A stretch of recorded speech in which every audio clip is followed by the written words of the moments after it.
తెలంగాణ వ్యాప్తంగా కురుస్తున్న వర్షాలతో పాటు ఎగువ ప్రాంతాల నుంచి వస్తున్న వరద నీటి వల్ల భద్రాచలం వద్ద గోదావరి నీటి మట్టం క్రమంగా పెరుగుతుంది. 33.60 అడుగుల వద్ద గోదావరి ప్రవాహం చేరుకుంది. 3 రోజుల క్రితం 16 అడుగులు ఉన్న గోదావరి నీటి మట్టం నిన్న ఉదయానికి 28 అడుగులకు చేరింది. ఇక ఇవాళ 33 అడుగులు దాటి ప్రవహిస్తుంది. ఎగువ ప్రాంతాల నుంచి వస్తున్న వరద నీటి వల్ల భద్రాచలం వద్ద నీటి మట్టం ఇంకా పెరిగే అవకాశం ఉందని అధికారులు తెలుపుతున్నారు. గోదావరి నీటి మట్టం పెరగడంతో స్నానఘట్టాల ప్రాంతం వద్ద చాలా మెట్లు వరద నీటిలో మునిగాయి. కళ్యాణకట్ట ప్రాంతం వరకు వరద నీరు వచ్చి చేరాయి. గోదావరి నదిలో స్నానాలు ఆచరించే భక్తులు నది లోపలికి వెళ్లకుండా జాగ్రత్తలు పాటిస్తూ నది ఒడ్డునే ఉండి స్నానాలు ఆచరించాలి అని అధికారులు హెచ్చరికలు జారీ చేశారు. ఉమ్మడి ఆదిలాబాద్ జిల్లాను భారీ వర్షం ముంచెత్తింది. 17 సెంటీమీటర్ల భారీ వర్షానికి ఆదిలాబాద్ పూర్తిగా అతలాకుతలమైంది. చాలా గ్రామాలకు ఇంకా కనెక్టివిటీ పునరుద్ధరణ కాలేదు. మరోవైపు ఆదిలాబాద్ జిల్లా సరిహద్దుల్లోని పెన్గంగా నదికి భారీగా వరద వస్తుంది. రాష్ట్ర సరిహద్దుల్లో పెన్గంగా ఉధృతంగా ప్రవహిస్తుంది. ప్రస్తుతం పెన్గంగాలో ఇన్ఫ్లో 2.5 లక్షల క్యూసెక్కులు కొనసాగుతుంది. ఇక ఇన్ఫ్లో పెరిగితే జాతీయ రహదారిని మూసివేయనున్నారు అధికారులు. మరోవైపు జైనథ్ మండలం ఆనందపూర్ వద్ద అంతర్రాష్ట్ర వంతెనపై నుంచి పెన్గంగా ప్రవహిస్తుంది. ప్రస్తుతం ఆనందపూర్ నుంచి మహారాష్ట్ర వైపు రాకపోకలు బంద్ అయ్యాయి. పెన్గంగకు ఇరువైపుల నుండి రాష్ట్రాలలో పంట పొలాలు భారీగా నీట మునిగాయి. చినుకు పడితే చిత్తడి, భారీ వాన వస్తే బతుకంతా బురదమయం. ఇది ఆదిలాబాద్ జిల్లాలోని కొన్ని మారుమూల గూడాల దైన్య స్థితి.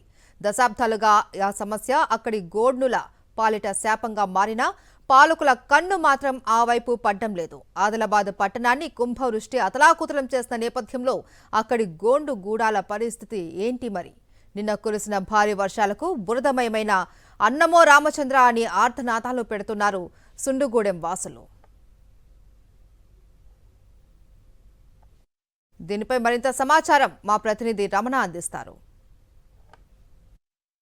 నవనాగరిక లోకం ఒకవైపు దూసుకుపోతుంటే మరొక వైపు ఆటవిక పాలన చాలా గ్రామాల్లో కనిపిస్తుంది. వాళ్ళని పట్టించుకున్న నాతుడు లేని దృశ్యాలు మనకు కనిపిస్తాయి. ఆదిలాబాద్ జిల్లాలో సుంగుగూడెంలో నేను మీకు ఆ దృశ్యాన్ని చూపిస్తున్నాను.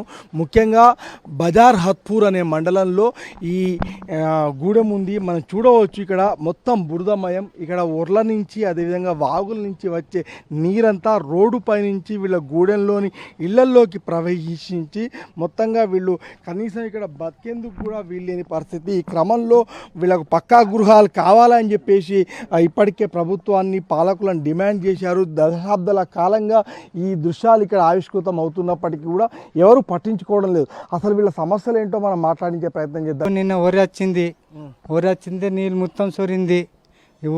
మొత్తం నీటి ఇంటికి ఇట్లా పోయింది. నేను బాగా పరిస్థితి. గొర్రెలు మేకలు అన్నీ ఉండే జల్దీ తీసేసినాం సార్, లేకుంటే అన్ని కొండ పోతుండే. ఇగో చిన్న చిన్న పిల్లలు ఉన్నాడు, వాళ్ళు అట్లని వెళ్ళినాడు సార్. చిన్న లైన్లో మొత్తం కొట్టుకుపోయినాయి సార్. ఏడుదా ఇంత నీళ్ళు ఉండే సార్ ఇంట్లో.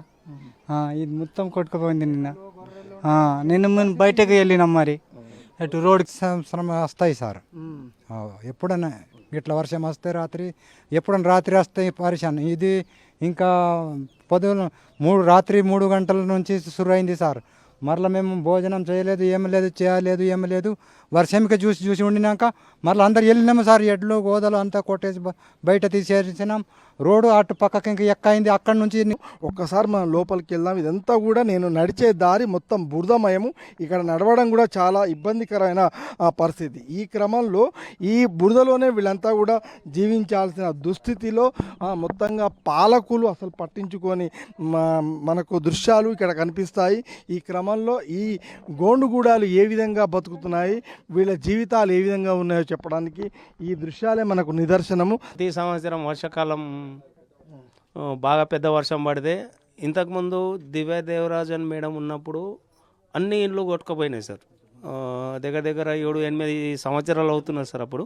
అయితే ఇప్పుడు కనీసం గత సంవత్సరం కూడా వీళ్ళకు పక్క ఇండ్లు లేని కారణంగా వాటర్ సోర్సెస్ ఎక్కువ ఉండుట్లా అటు నుంచి అంటే ఈ ఒరే అటు సైడ్ నుంచి మొత్తం ఇండ్ల అంటే దగ్గర నడుము అంతా ఇంట్లలో మొత్తం వాటర్ వచ్చేసి పడి ఉంటుంది సార్. అందుకోసం వీళ్ళు గత సంవత్సరం అయితే నైట్ టైంలో వాటర్ వచ్చి ఉండే సార్. ఈ సంవత్సరం అయితే డేలో వాటర్ వచ్చింది. ఈ వాటర్ సమస్య వీళ్ళకి పోవాలంటే వీళ్ళకి పక్కా గృహాలు కావాలా సార్?